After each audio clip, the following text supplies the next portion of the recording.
देवाला धन्यवाद, जोरदार धन्यवाद.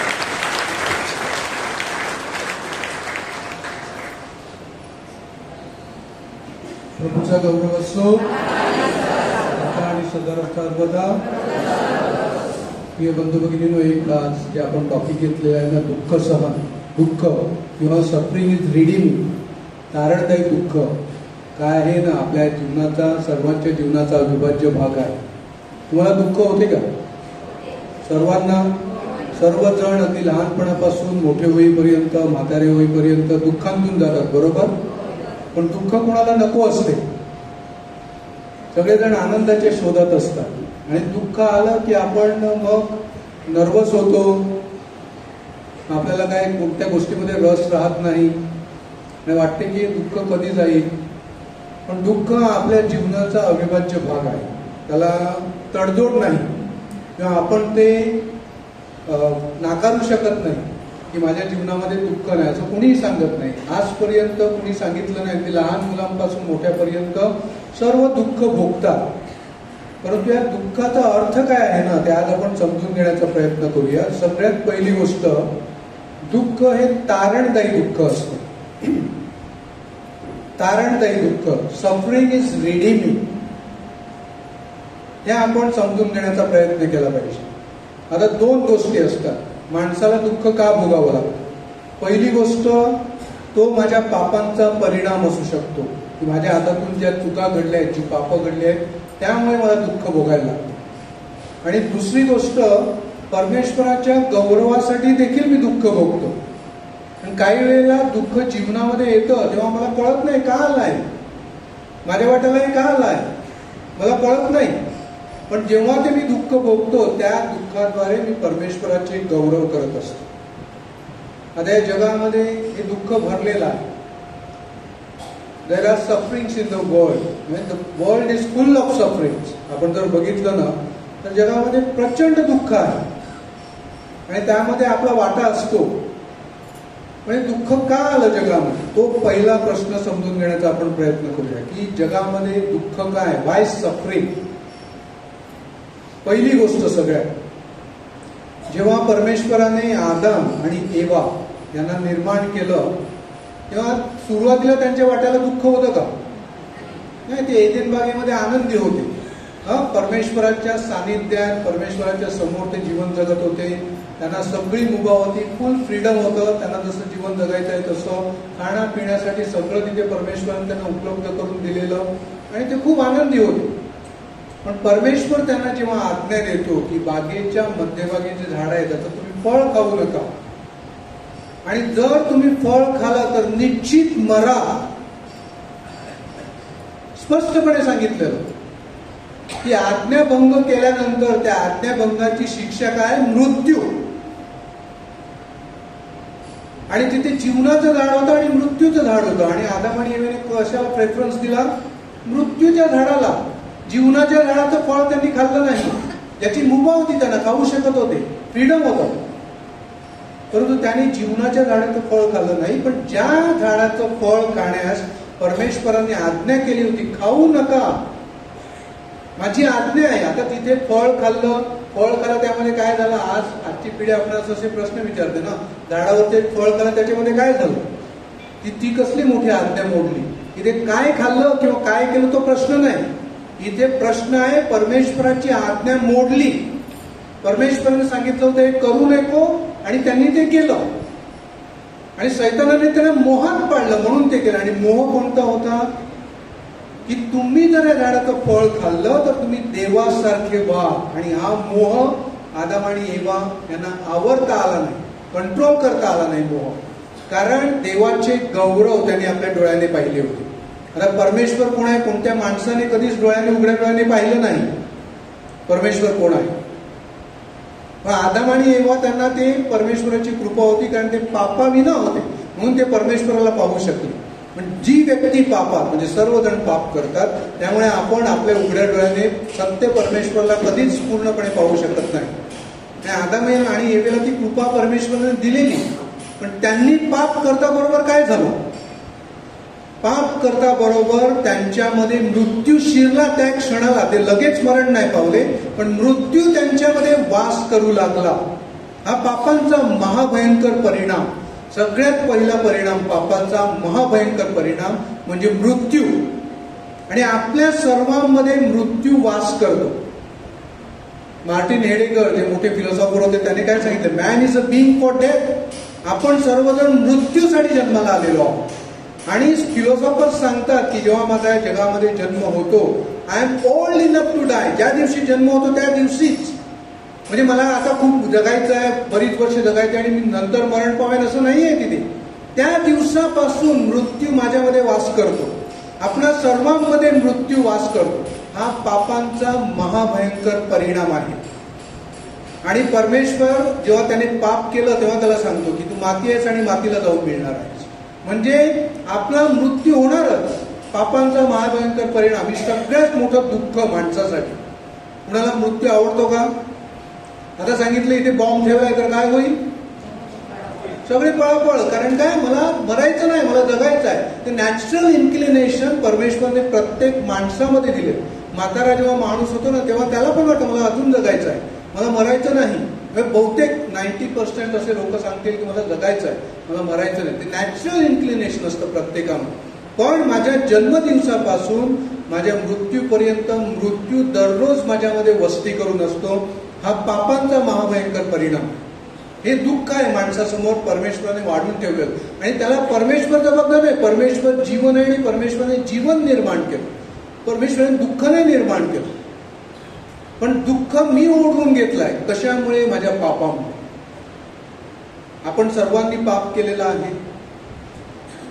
बायबल सांगतं प्रत्येकाने पाप केलंय, सर्वजण दहकले आहेत आणि देवाच्या गौरवाला उणे पडले आहेत. म्हणजे पापांचे जे परिणाम आहेत ना ते मला भोगावे लागतात. सगळ्यात जे पहिलं कारण आहे ना दुःखाचं, पापांचा परिणाम, ते मला भोगावे लागतात. कुणी कधी सांगू नये की मी पाप केलं नाही.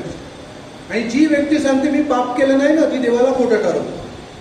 म्हणून कधीच सांगायचं नाही मी पाप केलं नाही. पाप माझ्यामध्ये आहे. क्षणाक्षणाला माझ्या हातातून पाप होतात आणि त्यामुळे त्या पापांचा परिणाम आहे की मला दुःख भोगावं लागतं. आता जेव्हा परमेश्वर सांगतो तू माती आहेस आणि मातीला जाऊन मिळणार आहेस, ते वास्तव नाही का आपल्यासमोर? हा त्यासाठी कोणत्या सायंटिफिक दृष्टिकोनातून तिथे मला काही प्रूव्ह करायचं आहे आणि पडताळून पाहायचं आहे असं काहीच नाही. मी मरण पावलं तर मला मातीमध्ये पुरण्यात येतं आणि माझ्या जे शरीर असतं, माझी पुढीची तिथे पूर्णपणे माती होती. पूर्णपणे. आणि वास्तव समोर आहे.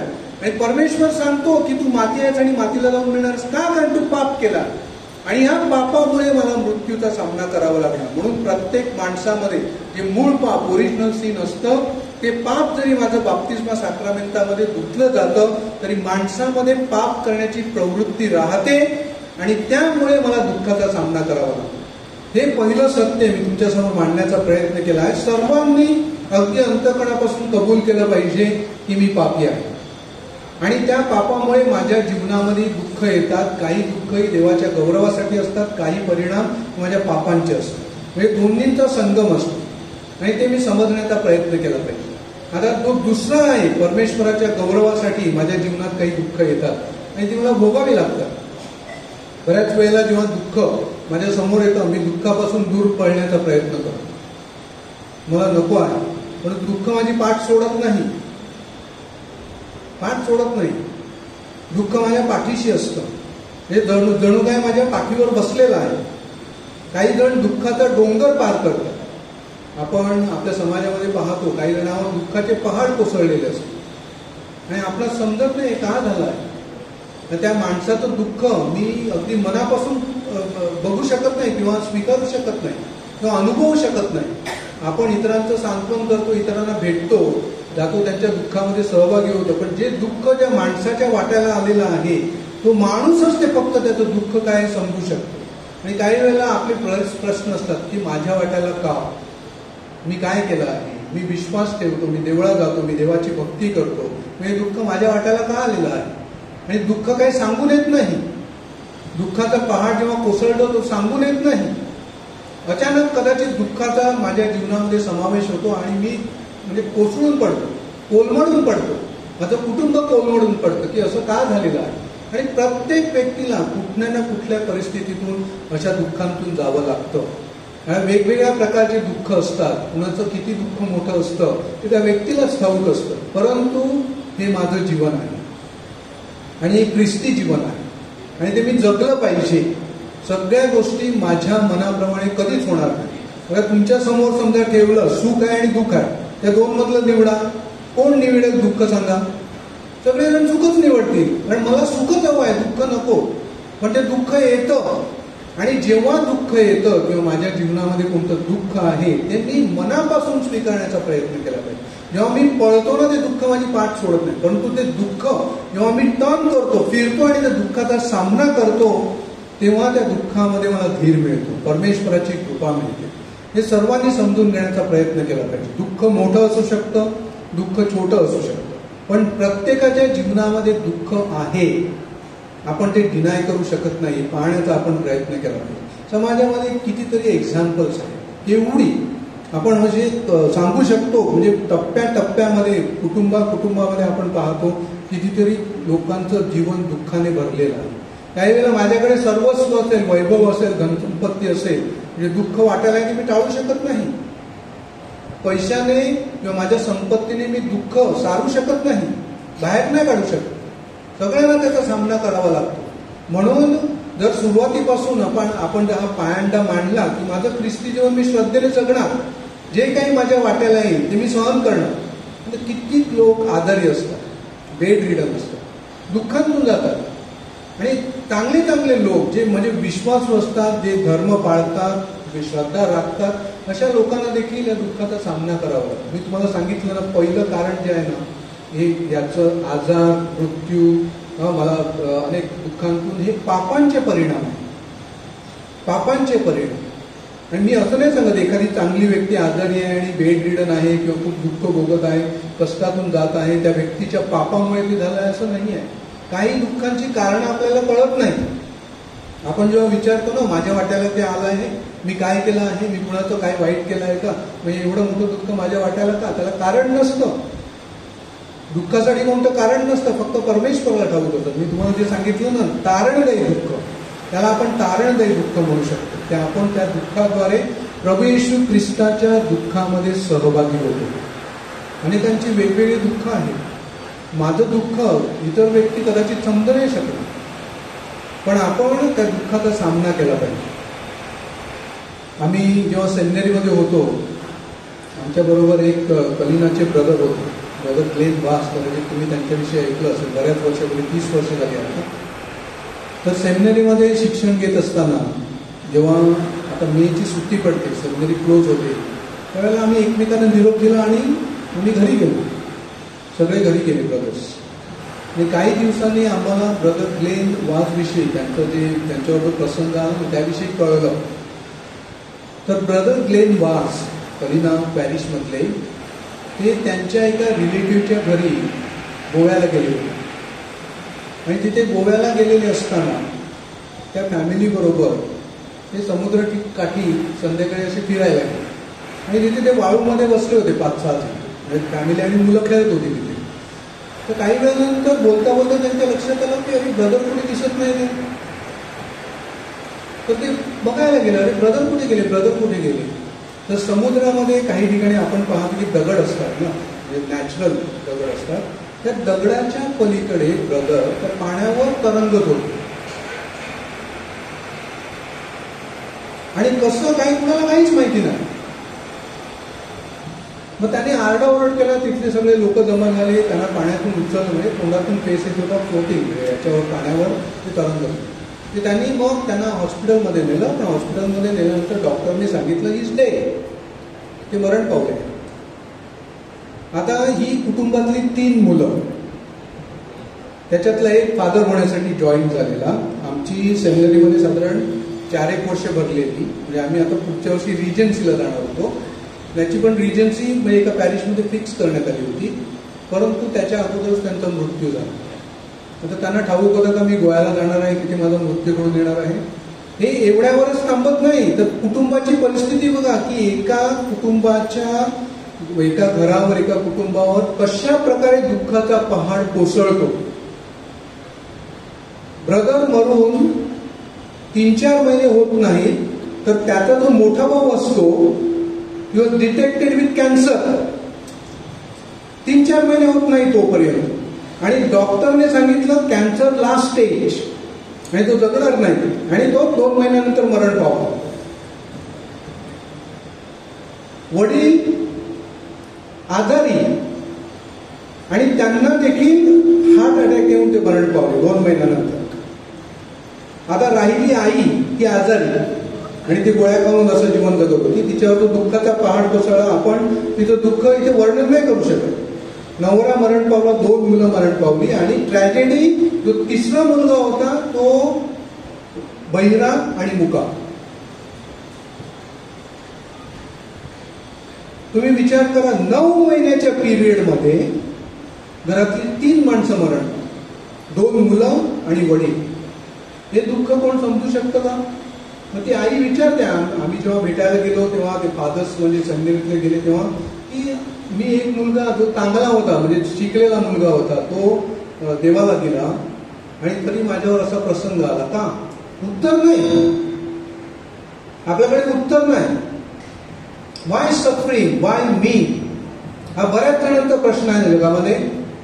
आणि अशी अनेक उदाहरणं आहेत की माझ्या जीवनामध्ये का घडतं. आपण पाहतो काही वेळेला आपल्या वसईच्या समाजामध्ये आपण पाहतो की काही जणांवर दुःखाचा पहाड कोसळतो. का कसं दुःख येतं आपल्याला काहीच माहिती नाही. आपण एक्सप्लेनेशन काही वेळेला देऊ शकत नाही. आणि आपल्या समोर सगळ्यात मोठं एक्झाम्पल कोणतं आहे दुःखाचं? प्रभू येशू ख्रिस्त. प्रभू येशू ख्रिस्ताचं दुःख भोग जर तुम्हाला खरं समजायचं असेल ना, प्रभू येशू ख्रिस्ताने किती प्रचंड दुःख भोगलं. ते निर्दोष असताना, आपण मी तुम्हाला सांगितलं माझं दुःख कदाचित पापांचा परिणाम असू शकतो. माझ्या वाडवडिलांच्या पापांचा परिणाम देखील माझ्यावर येतो आणि त्याचं मला दुःख भोगावं लागतं. आता हा महत्वाचा मुद्दा आहे, तुम्ही समजून घेण्याचा प्रयत्न करा. कारण काही वेळेला कारण मला कळत नाही माझ्या जीवनामध्ये दुःख का आला, पण ते माझ्या वाडवडिलांनी केलेलं पाप पण माझ्यावर येतं. कारण बायबलमध्ये तसं लिहिलं आहे, मी 4 पिढ्यांना हे करीन, शासन करीन असं परमेश्वर सांगतो. म्हणजे आपल्या पापांचा परिणाम आपल्या मुलाबाळावर येऊ शकतो तुम्ही. पण जर का मी श्रद्धेचं धार्मिक जीवन जगलो तर 10 पिढ्या मी आशीर्वादित करेन असं परमेश्वराचं वचन आहे. मग आपण जे दुःख भोगतो त्यामध्ये आपल्या पापांचा परिणाम देखील असतो, आपल्या वाडवडिलांच्या पापांचा परिणाम देखील त्याच्यामध्ये येऊ शकतो. परंतु प्रभू येशू ख्रिस्ताने दुःख का भोगलं आणि प्रचंड दुःख भोग, असं नाही थोडं दुःख भोगलं. प्रभू येशू ख्रिस्ताच्या दुःख सहनावर जर खरं मनन चिंतन करायचं असेल ना तर यशाया संदेशाचा 52वा अध्याय आणि 53वा अध्याय वाचा. मग तुम्हाला कळेल की प्रभू येशू ख्रिस्ताने किती प्रचंड प्रमाणात दुःख भोगलं. वधावयास नेत असलेल्या कोकऱ्याप्रमाणे तो गप्प राहिला. परमेश्वराने आपल्या पापांसाठी त्याला बिंदी दिली.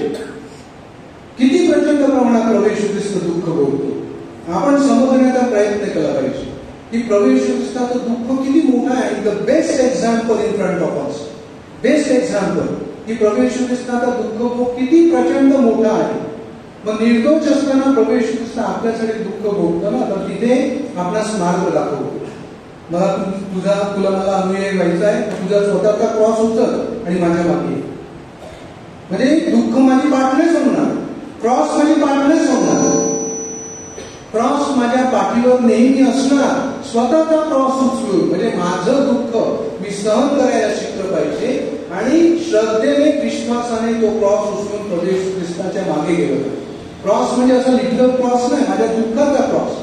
दररोजचा वेगवेगळा क्रॉस. आता लूकच्या शुभवर्तमानात तुम्ही बघितलं ना तर लूक 4 शुभवर्तमानात एकटा शब्द वापरतो.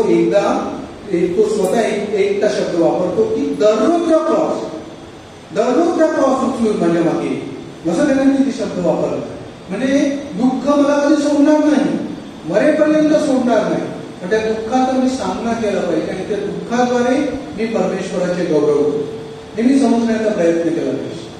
प्रभू येशू ख्रिस्ताचं दुःख माझ्या समोर त्याने दुःख भोगलेलं आहे ना, फार मोठं एक्झाम्पल आहे, फार मोठा आदर्श आहे. आणि त्या क्रूसाकडे आता या उपवास काळामध्ये आपण त्याच्यावर आता पवित्र आठवड्यात शिरल्यानंतर प्रभू येशू ख्रिस्ताचं दुःख भोगावर विशेष करून लक्ष केंद्रित करतो. मग प्रचंड दुःख भोग आपण कधी समजू नाही शकत. का काही वेळेला मला कळत नाही प्रभू येशू ख्रिस्ताचं दुःख किती मोठं आहे. म्हणजे या जेथसेमनी बागेमध्ये यातना, तिथे प्रभू येशू ख्रिस्ताने जे दुःख भोगलं कोण माणूस कधी कल्पना करू शकत नाही की किती दुःखांतून आणि वेदनांतून त्या जेथसेमनी बागेमध्ये 3 तास गेला. नंतर कालवारी टेकडीवर 3 तास क्रुसावर त्याने किती प्रचंड यातना भोगल्या हे आपण समजू नाही शकत.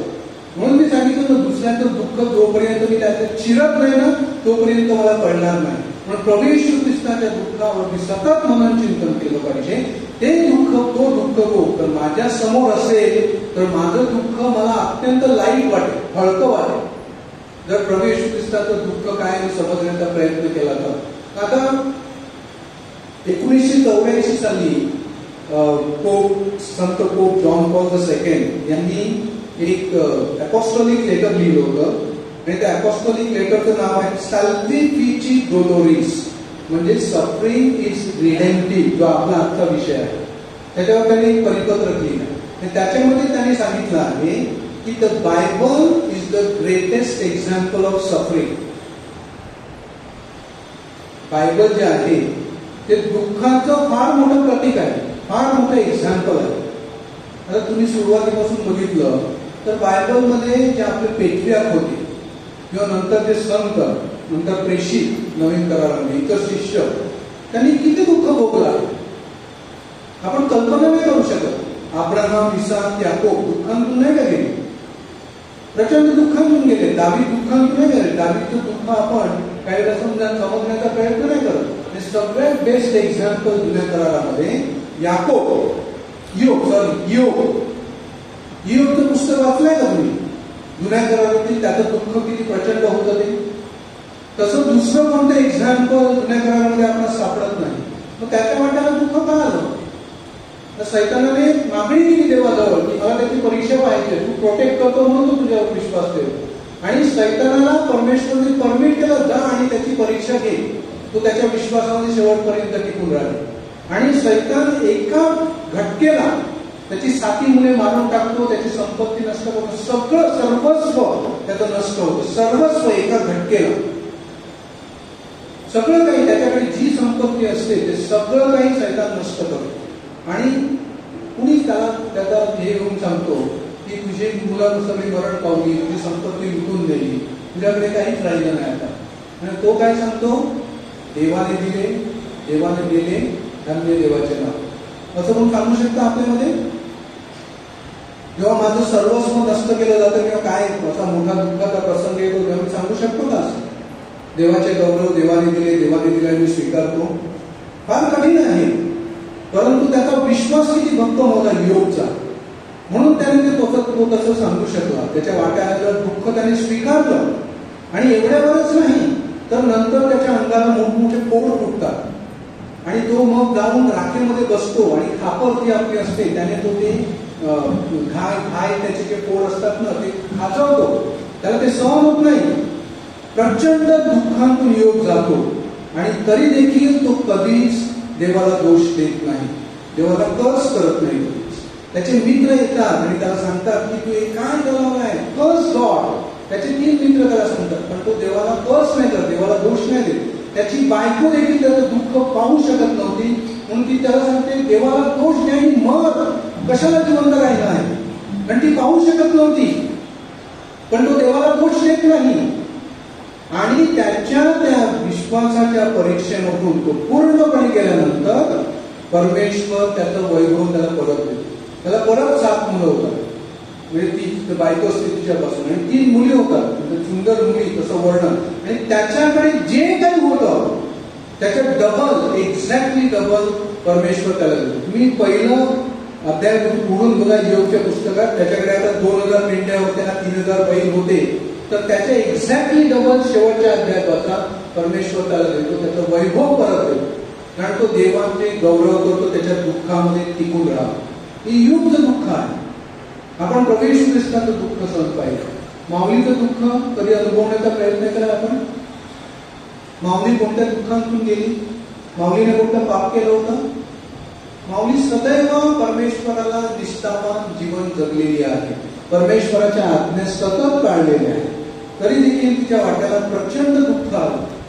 माऊलीचं दुःख आपण 7 दुःख जे ख्रिस्त सभेने अधोरेखित केले त्यावर मनन चिंतन करतो ना. की सगळ्यात पहिलं समजा आता तुम्ही तुमच्या मुलाला छोट्या कान्या बाळाला इथे बाप्तिस्माला घेऊन आलेले आहात आणि फादरने सांगितलं की ह्यामुळे या माणसामुळे किंवा या बाळामुळे तलवार तुझ्या हृदयातून आरपार घुसकून जाईल. आनंदाचा क्षण इमिडिएटली दुःखामध्ये परिवर्तित झाला असं कधी कोण सांगणार म्हणजे सांगत नाही. पण तिथे सिमोन नावाचा जो संदेष्टा होता त्याने माऊलीला सांगितलं की नाही याच्यामुळे तलवार तुझ्या हृदयातून आरपार घुसकून जाईल. आता ही तलवारीचं दुःख जे आहे ना, तलवार म्हणजे युद्ध, तलवार म्हणजे खून, तलवार म्हणजे रक्त, त्यासाठी तलवारीचा वापर होतो. मग ती हृदयातून आरपार घुसकून जाईल म्हणजे एका क्षणाने जाणार, ती हळूहळू जाईल. आणि जेव्हा ती तलवार हळूहळू जाते किंवा कोणाला घुसकण्यात येतं त्याचं दुःख प्रचंड असतं. ते तिथून आपल्यासमोर मांडण्यात आलेलं आहे. ती जे बाकी सिमोन संदेशाने केलं आहे ना की माऊलीच्या हृदयातून तलवार आरपार घुसकून जाईल, ते तिथं प्रचंड दुःख तिथे विदित करण्यात आलेलं आहे, त्याचं सांगण्यात आलेलं आहे. आणि दुसरं दुःख कोणतं आहे माऊलीचं, जेव्हा हेरोद राजाला कळतं की यहुद्यांचा राजा जन्माला आला, तो बाळाचा घात करू इच्छितो. आता जेव्हा देवदूत सांगतो की त्यांना घेऊन इजिप्तमध्ये जा, तेव्हा त्यांना किती भीती वाटली असेल त्यावेळेला की आता एकुलता एक माझा मुलगा त्याला हेरोद राजाच्या हातात सापडला तर तो ठार मारणार. म्हणजे दुःख नाही का, भीती नाही का वाटली ते. मग ते तिथून निघून गेले तिथे इजिप्तमध्ये, किती भीत ते गेले असते. आणि पुढे आपण सगळी माऊलीचे दुःख बघतो आणि शेवटी माऊली क्रूसाच्या पायथ्यापाशी उभी आहे. कोणत्या आईला आपला मुलगा क्रूसावर ठेवलेला पाहता येईल? ती हेल्पलेस आहे, ती मदत मागेल ती, म्हणजे तिने तसं केलं नसेल पण तिला मदत करायला कोणी नाही, एकटी उभी आहे. तिच्या बरोबर काही थोडी शिष्य स्त्री आहे, परंतु त्या क्रूसाच्या पायथ्यापाशी ती उभी आहे. संत योहान आपणास सांगतो हे तिचं प्रचंड मोठं दुःख. आणि त्या क्रूसाच्या पायथ्यापाशी तिचं जे 7वं दुःख पूर्ण होतं, त्या दुःखामध्ये तलवार तिच्या हृदयातून आरपार घुसकून जाते, परंतु ती विश्वासामध्ये टिकून राहते. क्रूसाच्या पायथ्यापाशी तिने आरडाओरड केलं असं तिथे लिहिलं आहे का? तिने परमेश्वराकडे इव्हन प्रार्थना केली की माझ्या मुलाला वाचव असं लिहिलं आहे का? माझ्या मुलाच्या दुःखामध्ये त्याला धीर दे असं काय सांगितलं आहे का? नाही. तर ती परमेश्वराच्या योजनेशी आणि विश्वासाशी सत्याशी एकनिष्ठ राहिली त्यावेळेला. आणि तिला ठाऊक होतं प्रभू येशू ख्रिस्ताने डेफिनेटली तिला सांगितलं असेल की मला क्रूसावर ठेवून ठार मारणे, डेफिनेटली सांगितलं असेल. कारण प्रभू येशू ख्रिस्ताने आपल्या आईपासून कोणती गोष्ट लपवून ठेवली नव्हती, फक्त ती बायबलमध्ये लिहिली नाही. आपण समजू शकतो की प्रभू येशू ख्रिस्ताने आपल्या आईला सर्व काही सांगितलं असेल. आणि पवित्र माता मरिया तिथे उभी आहे क्रूसाच्या पायथ्यापाशी. फक्त ती म्हणजे ती आपलं मत व्यक्त करते तिथे की माझा पुत्र क्रूसावर ठेवून मारला जगाच्या कारणासाठी, तो मारला गेला पाहिजे ना, ही तिची पण इच्छा होती. आणि परमेश्वराची इच्छा ही माऊलीची इच्छा होती. आपल्याकडे कितीतरी मोठी एक्झाम्पल्स आहेत. नवीन करारामध्ये माऊलीचं प्रवेश ख्रिस्ताचं 2 अत्यंत प्रमुख उदाहरणं आपल्या समोर आहेत की आपण या जगामध्ये दुःख का भोगतो आणि आपण जे आदर्श डोळ्यासमोर ठेवतो. आता माऊली, प्रभू येशू ख्रिस्त, संत आपल्या सर्वांचे आदर्श आहेत. आपण त्यांच्याकडे आदराने पाहतो, भक्तीने पाहतो, परंतु फक्त त्यांच्या जीवनातील आनंद किंवा आशीर्वादच मला हवा आहे असं नाही. त्यांच्या दुःखाचा जो आदर्श आहे ना, तो देखील माझ्या डोळ्यासमोर असला पाहिजे. आणि जेव्हा मी प्रभू येशू ख्रिस्ताच्या दुःखाचा, माऊलीच्या दुःखाचा आदर्श डोळ्यासमोर ठेवतो, त्यावेळेला माझं दुःख हलकं होऊ शकतं. आज आपण जगामध्ये पाहतो ना, जग दुःखाने का भरलेलं आहे. एका बाजूला जगाने खूप प्रगती केली आहे, ऍडव्हान्स इन टेक्नॉलॉजी, सगळ्या ठिकाणी प्रगती होत चाललेली आहे. आणि दुसऱ्या बाजूला म्हणजे 19व्या शतकापासून बघितलं आजपर्यंत जग प्रगतीपथावर गेलं आहे, खूप मोठ्या प्रगतीपथावर, मोठमोठे शोध लागले आहेत, सगळ्या गोष्टी झाल्या. दुसऱ्या बाजूला जे दुःख पहिलं होतं त्याच्यापेक्षा जास्त आहे. दुःख कधी कमी होत नाही. आणि आपण आपल्या स्वतःच्या स्वार्थासाठी जो पृथ्वीचा ऱ्हास केलेला आहे ना, त्याचे परिणाम आपण भोगत आहोत. बरोबर पण आता गरम नाही का होत? गरम होती की नाही? आता 3 महिने गरम होणार आहे सांगितलं, हीट वेव्ह, आणि सहन नाही होणार, एवढं गरम होईल. काळजी घ्यायला सांगितलं, बाहेर फिरू नका, उन्हामध्ये पाणी पीत जा, डिहायड्रेट होत राहा. असं सगळं सांगितलंय. पण काही वेळेला इतकी गर्दी होते की आपण पूर्वी तसं अनुभवलं नाही, पण आता आपण अनुभवतो. का अनुभवतो? ग्लोबल वॉर्मिंग, पृथ्वीचा ऱ्हास झाला, झाडे तोड सगळ्या ठिकाणी आणि स्वतःच्या स्वार्थासाठी. मला इथे काय करायचं, मध्ये झाडे कापून टाका. मला स्वतःचा स्वार्थ. कोण असा विचार करत नाही आपण झाडे लावायला पाहिजे, झाडे वाचवायला पाहिजे, असं नाही विचार करत. म्हणून जगामध्ये दुःख वाढलंय, कॅलॅमिटीज ना, अर्थक्वेक्स. त्या दिवशी म्यानमार इथे अर्थक्वेक झालं बघितलं, डिव्हास्टेटिंग 7.5 मॅग्निट्यूड अर्थक्वेक. कुठे होऊ शकतो? बिल्डिंगच्या बिल्डिंग कोसळल्या तिथे. आपण स्काय स्क्रॅपर सांगतो ना, 50 मजली 120 मजली बिल्डिंग बांधली, हे असे परिणाम होतात त्याचे. जुन्या काळातील लोक बघा त्यांनी मोठमोठे बिल्डिंग बांधले होते का? बॅबिलॉनला मोठा टावर काढला, परमेश्वर पाडला की नाही तो? त्याच्यातून काही शिकायला पाहिजे की नाही? 120व्या मजल्यावर जो माणूस राहतो, कारण ती एमर्जन्सी आली तिथून खाली उडी मारणार. ट्विन टावर्स पाहिजे तेव्हा बघितलं नाही का लोकांनी तिथून उड्या मारल्या खाली? कारण दुसरा कोणता पर्याय नव्हता. मग आपण काय करतो? काही वेळेला स्वतःचा स्वार्थ असतो आणि त्या स्वार्थामुळे मीच दुःख नाही भोगत, तर मी इतरांना देखील दुःख भोगण्यासाठी भाग पाडतो. बघा ते बॉम्बेला जाऊन फिरत सगळ्या ठिकाणी कॉन्क्रीट जंगल, जी कोस्टल एरिया आहे आपली वसई बॉम्बे हा परिसर कोस्टल एरिया आणि हिरवा प्रदेश होता. सगळ्या ठिकाणी झाडं होती, शेती होती, सगळं केलं. वसईचं काय होत चाललंय सगळे पाहतात. आणि आता पुढे 10 वर्षानंतर काय होईल ना, त्याचे रिझल्ट आपल्याला पाहायला मिळेल. म्हणून मग दुसऱ्यांना दोष देईल का? पुढची पिढी ना आपल्याला दोष देईल की तुम्ही या पृथ्वीचं, या परिसराचं संरक्षण केलं नाही, म्हणून त्याचे परिणाम आम्हाला आता भोगायला लागत आहे. ग्लोबल वॉर्मिंगचे परिणाम सगळं जग भोगत आहे. मग फॅमिन्स, दुष्काळ, अकाळी पाऊस पडणं, पाऊसच न पडणं, या सगळ्या गोष्टी आता घडत राहणार. त्याच्यामध्ये बदल होईल असं समजू नका. कारण महाराष्ट्रामध्ये त्यांनी कितीतरी 5 कोटी झाडं लावण्याचा असा प्रकल्प हाती घेतला. पण ती झाडं लावा आणि वाचवा, नुसतं लावलं का झालं नाही ते. त्या झाडाला खतपाणी घ्यायला पाहिजे, त्या झाडाची काळजी घ्यायला पाहिजे, ते झाड वाढवलं पाहिजे आणि ते झाड वाढल्यानंतर तुम्ही तोडलं नाही पाहिजे. आता काही ठिकाणी 100 वर्षापेक्षा जास्त जुनी झाडं म्हणजे आपण सहज तोडून टाकतो.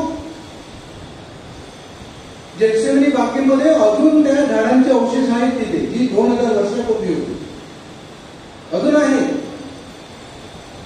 काही ठिकाणी 1000 वर्षाची जुनी जी झाडं आहेत, ती झाडं कशी प्रोटेक्ट करायला पाहिजे, ट्रिम कशी करायला पाहिजे, चेकिंग कशी व्हायला पाहिजे, या सगळ्या गोष्टी झाल्या पाहिजे. आणि या आपण करत नाही. आपल्या स्वार्थासाठी आपण पृथ्वीचा ऱ्हास करतो आणि त्याचे परिणाम आपल्याला भोगावे लागतात. आपण भोगतो, आपल्या जीवनामध्ये ते दुःख येतं. सगळ्या ठिकाणून आपण जर विचार केला ना, माणूस स्वार्थी आहे. बघितलं तर मी स्वार्थी आहे, हे मी पडताळून पाहिलं पाहिजे की मी स्वार्थी आहे का? मी स्वस्वार्थी म्हणजे स्वतःचा विचार करतो, दुसऱ्यांचा विचार नाही करत. हे आपण पडताळून पाहिलं पाहिजे. पण त्या स्वार्थामुळे माझं स्वतःचं दुःख होतं आणि इतरांचं दुःख होतं, हा मला विसर पडतो. म्हणून जे काही घडत आहे ना जगामध्ये, त्याला सगळे जबाबदार आहे आणि आपण आपली जबाबदारी स्वीकारली पाहिजे की कदाचित माझ्यामुळे हे होत असेल, मग आपण सुधारलं पाहिजे, सुधारलं पाहिजे. म्हणून मला काही पडलं नाही ना, तर काय होत असेल ना समाजामध्ये, परिसरामध्ये, मला काय करायचं आहे, मी इथे सेफ आहे, असा आपण दृष्टिकोन घेतो. पण जी एकत्रितपणामध्ये, जी युनिटीमध्ये जी ताकद असते ना, ती त्याला दुसऱ्या कसल्याच गोष्टीमध्ये नसते. आपण जर जेव्हा हरित वसई मुंबई जेव्हा आता त्याचा थंड झाला, आता काहीच नाही, जेव्हा ते चालू होतं त्यावेळेला तो परिसर तिथे ग्रीन झोन म्हणून राखण्यात आला. नाहीतर तिथे पण जंगल, कॉन्क्रीट जंगल झालं. पण कुठपर्यंत ते टिकून राहील? बंगलीपर्यंत आता मोठमोठ्या बिल्डिंग उभ्या आहेत. म्हणजे गावामध्ये ऑलरेडी शिरले, पुढे काय होणार आहे आपल्याला ठाऊक नाही. आणि निसर्ग जो परिसर आहे तो आता काही ठिकाणी, काही देशामध्ये नियम काय माहितीये का, की अमुक एका ठिकाणी तू एवढीच जागा वापरू शकतो घर बांधण्यासाठी किंवा दुसऱ्या कोणत्या कारणासाठी, आणि त्या बागेचा 2 किंवा 3 तृतीयांश भाग म्हणजे त्याच्या डबल किंवा ट्रिपल भाग हा फक्त नैसर्गिक राहायला पाहिजे, तिथे झाडं झुडपं असली पाहिजे. हे नियम आहे, आपल्याकडे पण आहे, पण पाळत नाही. सगळे नियम धाब्यावर बसवलेले आहेत. पैशाची लॉबी आहे, दादागिरी आहे. आणि हे कोण थांबवू शकतं? आपण एकत्र आले तर थांबवू शकतो, पण याचे परिणाम भयंकर आहेत आणि नंतर पुढच्या पिढीला ते भोगावे लागणार. म्हणून pope John Paul II, pope Benedict XVI आणि पोप फ्रान्सिस यांनी सांगितलं आहे की पुढची पिढी आपल्याला माफ नाही करणार. आपण त्यांच्यासाठी काय वाढवून ठेवलं, काय वाढवून ठेवत आहोत, ही महत्वाची गोष्ट आहे. म्हणून या जगामध्ये आज जे घडत आहे, विशेष करून दुःख, प्रचंड प्रमाणात दुःख, ते फक्त असंच नाही आलं, त्याला आपण स्वतः जबाबदार. सांगितलं पापांचा परिणाम आहे, आपल्या पापांचा, सामुदायिक पापांचा परिणाम आहे, जे आपण सर्वजण एकत्र करतो. याकडे आपण विशेष लक्ष दिलं पाहिजे. आज आपण पाहतो की जगामध्ये किती लोक उपासमारीने मरत आहेत.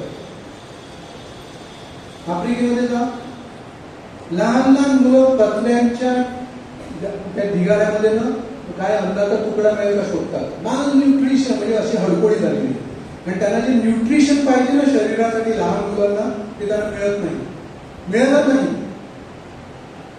40% जास्त लोक पॉवर्टी लाईनच्या बिलो पॉवर्टी लाईन येतात आणि हंगर यामध्ये येतात की त्यांना 2 वेळचं जेवण काय 1 वेळचं जेवण पण मिळत नाही. 40% लोक जगामध्ये. आपल्याकडे भरपूर आहे, आपण खातो पितो रोज. कधी आपण उपाशी राहतो का? कधी माझ्या घरामध्ये भाकरी शिजली नाही किंवा अन्न शिजलं नाही असं होतं का? आता बहुतेक आपल्या वसईच्या परिसरामध्ये असं कुणाच्या घरी दिसत नाही. निदान आपण 2 वेळचं अन्न खाऊन सुखी समाधानी असतो. पण हे 40% लोक उपासमारीने मरत आहेत. ते कोण जबाबदार आहे? श्रीमंत राष्ट्र आहे. काही वेळेला आपण पण याला जबाबदार असतो. म्हणजे दुःख आपण त्यांच्या वाट्याला आणतो. परमेश्वराने विपुल प्रमाणात दिलेला आहे, विपुल प्रमाणात. पृथ्वी अन्न उपजवते ना, ते 700 कोटी आणि त्यापेक्षा जास्त लोक आहेत जगामध्ये आहेत. तर आपल्याला सगळं म्हणजे त्या रेशिओ मधून, वर्ल्ड हेल्थ ऑर्गनायझेशन मधून सांगण्यात आलेलं आहे की जगातील 700 कोटी लोक जे पृथ्वी अन्न उपजवते त्यामधून 2 जेवण पूर्णपणे घेऊन तेवढंच अन्न शिल्लक राहू शकतं. म्हणजे 700 कोटी लोक 2 वेळचं पूर्ण अन्न घेऊन तेवढंच अन्न शिल्लक राहू शकतं दररोज. एवढ्या मोठ्या प्रमाणात पृथ्वी अन्न उपजवते. म्हणजे 40% लोक बिलो पॉवर्टी लाईन असलेले उपाशी का? त्या मुलांना जे माल न्यूट्रिशन पाहिजे ते का नाही मिळत त्यांना? आपण जबाबदार आहोत. तुम्हाला एक्झाम्पल देतो. आता समजा उद्याला सांगितलं बाजारामध्ये टोमॅटो येणार नाही, काय होईल? मार्केटमध्ये मी गेला तर त्याची जेवढी असते तेवढी सगळी मी घेणार, बरोबर की नाही? मग माझ्या मागे उभा आहे तो, आणि त्याचं मला काही कळलं नाही, माझं मला केलं पाहिजे. आता उद्यापासून टोमॅटो काही काळ मिळणार नाही, मग मी माझी प्रोव्हिजन करतो, पण त्याच्यातलं ऑर्गॅनिक दुसरा देतो असं मी कधी विचार नाही करणार. आणि हे कशामुळे होतं? कारण मी जबाबदार करतो त्याला. आणि जे असतात सावकार असतात ना, म्हणजे व्यापारी असतात ना, ते मग सगळं स्टॉक करून ठेवतात आणि अशी बोंब सोडतात, आता उद्यापासून टोमॅटो येणार नाही. आणि मग काही दिवसानंतर ती काढणार डबल भाव. आणि त्यांना प्रोत्साहन कोण देतो? मी. कारण काय? टोमॅटो येणार नाही ना, मग मी जाऊन सगळी कापीस केली. कांद्याचा प्रॉब्लेम किंवा दुसऱ्या कोणत्या गोष्टीचा प्रॉब्लेम, सगळ्या गोष्टीला आपणच जबाबदार आहोत, आपणच. आणि कोणी कधी प्रयत्न केला आहे पाहण्याचा की टोमॅटो का नाही आली? शेतीने फळ उपजवलेला आहे, बाजारामध्ये टोमॅटो झाली होती, मग कुठे गेली? कोणी कधी पाहण्याचा प्रयत्न केला आहे का? आवाज उठवण्याचा प्रयत्न केला आहे का? नाही. मला काय करायचं आहे? मला काय करायचं आहे ना, मी समाजावर अन्याय करतो जेव्हा मी असा दृष्टिकोन पुढे ठेवतो तेव्हा. आणि मग डबल पैसे भरायला मी तयार आहे, माझ्याकडे आहे. पण जो गरीब असेल तो कुठून भरणार डबल पैसे? मग अन्याय नाही का? किती मोठा अन्याय आपण समाजावर करतो आपल्या स्वतःच्या स्वार्थामुळे. आणि इतरांच्या दुःखात आपण भर पाडतो, त्यांच्या वाट्याला दुःख आणतो. साऊथ आफ्रिकेमध्ये एक दिवस एक फादर एका पॅरिशमध्ये आले, पॅरिश फिश म्हणून. तर तिथे त्यांनी फूड पॅन्ट्री चालू केली, म्हणजे गरीब लोकांना जेवण देण्यासाठी, म्हणजे तांदूळ भात वगैरे असं सगळं देण्यासाठी ना. तर एक दिवस एक लहान मुलगा आला, म्हणजे अगदी म्हणजे 3-4 वर्षाचा मुलगा असेल, तो हातामध्ये पिशवी घेऊन आला फूड पॅन्ट्रीमध्ये फूड घेण्यासाठी. तर फादरने त्याच्याकडे अगदी केविलवाणी अवस्थेमध्ये तो होता, बघितलं ना. फादरना खूप दया आली. फादर सांगतात, मी तुला देतो तुला पिशवीमध्ये, त्याच्याबद्दल तुला काहीतरी खायला देतोय. तर त्या बाळाने काय सांगितलं असेल तिथे, my daddy told me today is not your turn to eat. माझ्या वडिलांनी मला सांगितलं आहे की आज तुझा खाण्याचा दिवस नाही, म्हणजे आज मला उपाशी राहावं लागेल. पातळ्यांच्या डोळ्यातून अश्रू व्हावं लागेल. म्हणजे त्या बाळाला आठवड्यातून 2दा किंवा 3दा जास्तीत जास्त जेवण मिळत असतं. ते सुद्धा काय थोडंफार शिजवलं असेल, ते काय म्हणजे आणलं असेल त्याच्यात थोडं. आणि ती दुसरी मुलं असतील ना, त्यांच्यामध्ये तण नव्हते, तण. पण त्याला दररोजची 2 वेळची भाकर सुद्धा एकदा पण भाकर मिळत नव्हती. अशी ती एक उदाहरणं नाही, खूप हजारो उदाहरणं आहेत अशी. टीव्हीवर इंटरनेटवर उठून बघा, लिटिल चिल्ड्रन विथ माल न्यूट्रिशन असं फक्त तुम्ही तिथे गुगल करा की किती तुम्हाला मोठ्या प्रमाणामध्ये जगाच्या कानाकोपऱ्यातल्या सगळ्या न्यूज तिथे दिसतील. आणि ते हाडकुटं झालेली बाळं तुम्हाला दिसतील. खायला नाही त्यांना. आणि मी तुम्हाला सांगितलं, पृथ्वी प्रचंड प्रमाणात फूड उपजवते, अन्न उपजवते. आणि सर्वांचा त्यावर अधिकार आहे, सर्वांचा. कारण मला परमेश्वराने त्याच्या प्रतिमेप्रमाणे निर्माण केलं आहे आणि त्यांनी मला अन्न खायला दिलं आहे. परंतु मी त्या बाळापर्यंत किंवा त्या लोकांपर्यंत ते अन्न पोहोचू देत नाही.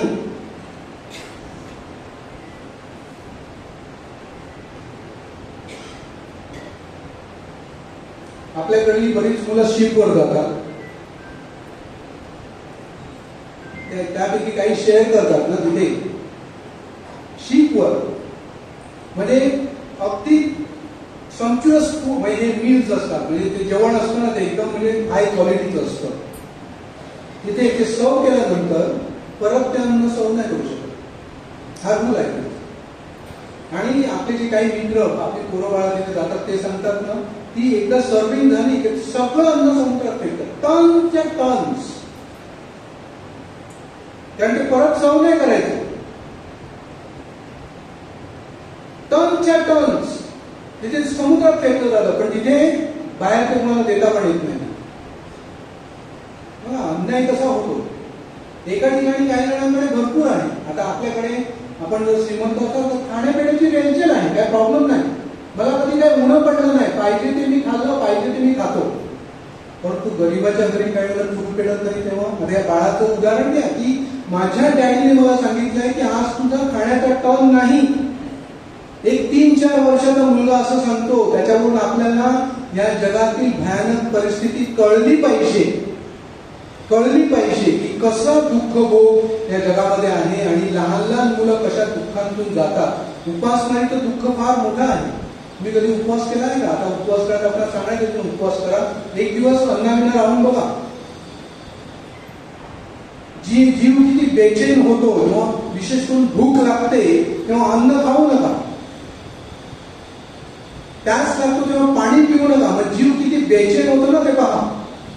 हेच त्या लोकांच्या जीवनामध्ये येतं ना, हेच त्या लोकांच्या जीवनामध्ये येतं ना. परमेश्वर सर्वांना वाटून देतो असं सांगितलेलं आहे, पण त्याच्या वाट्यात मी त्याला देत नाही, पोहोचू देत नाही. त्याच्यात अन्याय करतो.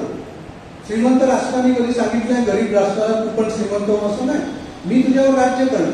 ही डिवाइड अँड रूल जी पद्धत आहे ना ती आजपर्यंत चालू आहे. आपल्या समाजामध्ये पण सगळ्यांमध्ये आहे की मला सर्वश्रेष्ठ व्हायचं आहे, माझ्या हाताखाली सगळे असले पाहिजे, माझ्यापेक्षा कोण मोठा नाही झाला पाहिजे. आणि ह्या गोष्टींमुळे किंवा ह्या विचारसरणीमुळे मी इतरांवर दुःख ओढतो, दुःख त्याच्या वाट्याला आणतो, त्याचा मला विसर पडतो. म्हणून मी जे दुःख भोगतो ना त्याला मी स्वतः कारणीभूत आहे, इतरही कारणीभूत आहेत आणि सगळे जबाबदार आहेत. म्हणून मी बघण्याचा प्रयत्न केला पाहिजे. ऑफकोर्स माझं जे दुःख आहे मी तुम्हाला सांगितलं, कारणदायी दुःख जे आहे ना त्यामुळे मी देवाचे गौरव करतो. तर माझ्यामुळे कुणाच्या वाट्याला दुःख आलं नाही. प्रभू येशू ख्रिस्ताने असं सांगितलं आहे का तुझा क्रॉस उचल आणि दुसऱ्याच्या खांद्यावर दे? नाही सांगितलं. तुझा क्रॉस उचल आणि माझ्या मागे. मग मी माझा क्रॉस इतरांच्या खांद्यावर का देतो? मी इतरांसाठी क्रॉस का बनतो? ही गोष्ट पडताळून पाहण्याचा प्रयत्न करा. या उपवास काळामध्ये आपण विशेष करून प्रभू येशू ख्रिस्ताच्या दुःख सणावर लक्ष केंद्रित करीत आहोत. आता पुढच्या आठवड्यामध्ये पवित्र आठवड्याला सुरुवात होईल. आपण अगदी जवळून प्रभू येशू ख्रिस्ताचं दुःख अनुभवणार आहोत. आपल्या जीवनामध्ये दुःख आहे, समस्या आहे आणि आपण त्याला जबाबदार असतो. बऱ्याच वेळेला आपण कुणासाठी दुःखाचा क्रॉस बनू नये आणि आपण आपलं दुःख सदैव परमेश्वराला समर्पित करून त्याच्या दुःखामध्ये सहभागी होण्याचा प्रयत्न करूया. विश्वासामध्ये टिकून राहूया. परमेश्वर सदैव आपल्याबरोबर असतो. आपल्या दुःखात, आपल्या अडचणीत, आपल्या संकटात आपल्याला सदैव साथ देत असतो. दुःखामध्ये टिकून राहून परमेश्वराचे गौरव करण्यासाठी पात्र ठरावे आणि परमेश्वराचे आशीर्वाद मागूया. आमेन.